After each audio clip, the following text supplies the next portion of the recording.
સુરતમાં ગુજરાત ગાયત્રી પરિવાર દ્વારા યુગ સુજેતા યુવા શિબિરનું આયોજન કરવામાં આવ્યું છે। આ યુવા શિબિરમાં યુવાનો ચરિત્રવાન, સુસંસ્કારી અને આત્મબળથી સજાગ બને તે માટે યુવાનોને માર્ગદર્શન આપવામાં આવશે। સુરતમાં 14 થી 16 ડિસેમ્બર સુધી આ શિબિરનું આયોજન કરવામાં આવ્યું છે અને જેમાં ગુજરાતના 5000 કરતા વધારે યુવક અને યુવતીઓ ભાગ લેશે। મહત્વની વાત છે કે આ શિબિરમાં રાજકીય સામાજિક ક્ષેત્રે જોડાયેલા મહાનુભાવો તેમજ અખિલ વિશ્વ ગાયત્રી પરિવારના વરિષ્ઠ પરિજન ડોક્ટર ચિન્મય પંડ્યા ઉપસ્થિત રહેશે। આ શિબિરમાં 33 જિલ્લાઓમાંથી યુવાનો ઉપસ્થિત રહેશે। સાથે જ આ શિબિર દરમિયાન સંસ્કાર શાળા, વ્યસન મુક્તિ, આદર્શ ગ્રામ, યુગ નિર્માણ, જીવનને ઉત્કૃષ્ટ બનાવનારી પ્રદર્શનની પણ યોજવામાં આવશે અને સાથે 3000 કરતા વધારે પુસ્તકોનું પ્રદર્શનનું પણ આયોજન કરવામાં આવ્યું છે, જેથી વિચાર ક્રાંતિ અભિયાનને પણ યુવાનમાં આગળ વધારી શકાય। તો સાથે જ આ શિબિરમાં યુવાનો પોતાના જીવનની સાચી દીક્ષા મેળવે ઉપરાંત પોતાની પ્રતિભા, ધન અને સમયનો એક અંશ રાષ્ટ્ર નિર્માણના કાર્યમાં સમર્પિત કરે તેવો સંકલ્પ પણ લેશે।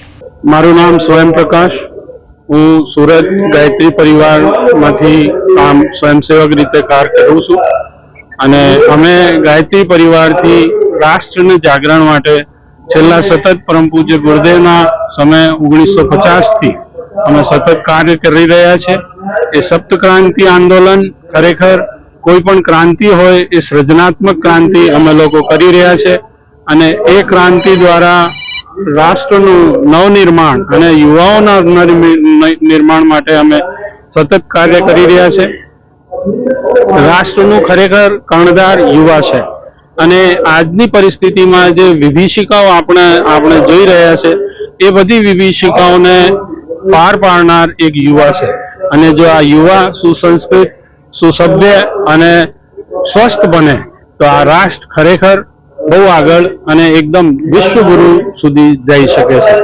એ લક્ષ્ય લઈને મનુષ્યમાં દેવત્વનું ઉદય અને ધરતી ઉપર સ્વર્ગનું અવતરણનું લક્ષ્ય લઈને અમે બધા આ બાબત કાર્ય કરી રહ્યા છે। મારું નામ આશા રાખોલિયા છે। મેં દેવ સંસ્કૃતિ વિશ્વવિદ્યાલયમાંથી હરિદ્વારથી અભ્યાસ કરેલો છે। અમે અત્યારે પ્રાંતીય યુગ સૃજેતા શિબિરનું આયોજન સૌ પ્રથમવાર સુરતમાં કરવામાં આવ્યું છે। આ શિબિરનો હેતુ માત્ર અને માત્ર એટલો જ છે કે આપણી જે ભારતીય સંસ્કૃતિ છે, જે આપણી ઋષિ પરંપરા છે, એની જે મહાનતા છે એ આપણા યુવા વર્ગમાં ઉતરે અને યુવા વર્ગ જાણે કે ભારતીય સંસ્કૃતિની અંદર કેટલું સાયન્સ છુપાયેલું છે।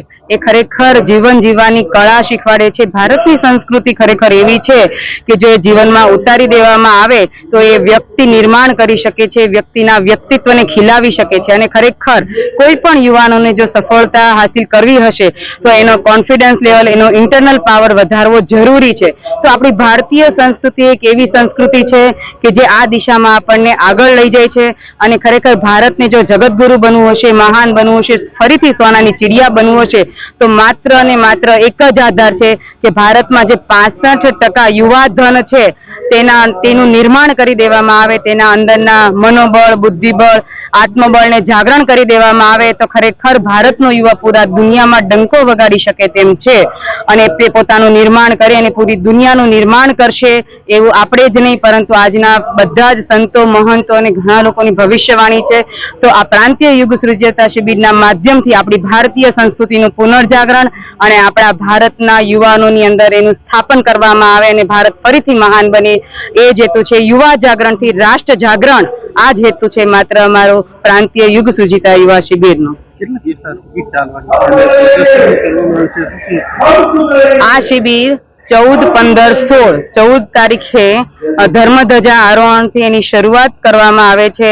સાંજના સાંસ્કૃતિક કાર્યક્રમો રહેશે, જે લોકરંજનથી લોક મંગળનું કાર્ય કરશે અને સવારમાં રોજ યોગ, ધ્યાન, પ્રાણાયામ, મેડિટેશનના 8 વાગ્યા સુધીના ક્લાસ રહેશે।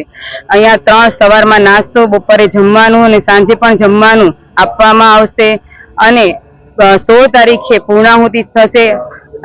રવિવાર અને 15 તારીખે સાંજે 11,000 દીપ મહાયજ્ઞનું આયોજન કરેલું છે, જેમાં ઇન્ટરનેશનલ પર્સનાલિટી એવા ડોક્ટર ચિન્મયભાઈ પંડ્યા, જે ખરેખર સ્વામી વિવેકાનંદે ભારતીય સંસ્કૃતિ માટે જે કાર્ય કર્યું હતું એ કાર્ય પોતાના હાથમાં લઈને પૂરી દુનિયામાં ભારતીય સંસ્કૃતિના હાલમાં ડંકો વગાડી રહ્યા છે, તેની ઉપસ્થિતિ રહેશે 15 તારીખે। અને આ કાર્યક્રમની અંદર વિવિધ પ્રદર્શનીઓ લગાવેલી છે, જેમાં યોગ, યજ્ઞ ચિકિત્સા, યોગ વિજ્ઞાન, ગર્ભ સંસ્કાર, અનેક વિવિધ બાળ સંસ્કાર શાળાઓ, વ્યસન મુક્તિ પ્રદર્શનીઓ, આ વિવિધ પ્રદર્શનીઓના માધ્યમથી લોકો સુધી મેસેજ પહોંચાડવામાં આવી રહ્યો છે કે ખરેખર સમાજમાં આ એક ક્રાંતિની આપણે જરૂર છે અને આપણા જીવનમાં આ બધું આપણે અપ્લાય કરવાની જરૂર છે.